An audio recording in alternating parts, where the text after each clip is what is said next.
Kita ke berita terakhir Tribuners, sampah kiriman cemari pesisir pantai Namnea, warga harap kesadaran bersama. Kondisi pesisir pantai Kota Namnea, tepatnya di kawasan komplek Nameteke, kini sangat tampak memprihatinkan. Pantauan Tribunnews.com sejak pukul 3 sore waktu Indonesia Timur, Jumat 10 Oktober 2025, menunjukkan garis pantai yang seharusnya indah dan bersih, kini dipenuhi tumpukan sampah rumah tangga.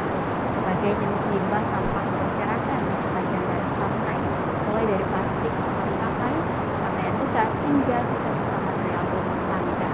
Sebagian besar sampah tersebut bahkan sudah terbawa arus hingga mengapung di permukaan air laut.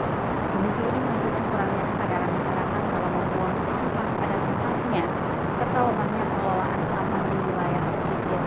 Pak Arifin, salah satu warga Nametek yang ditemui, mengatakan bahwa sebagian besar sampah datang terbawa arus dari luar wilayah. Ia juga berharap adanya perhatian serius dari pemerintah daerah dan kesadaran bersama dari warga untuk menjaga kebersihan pantai.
Download Tribun X sekarang, menghadirkan lokal menjadi Indonesia.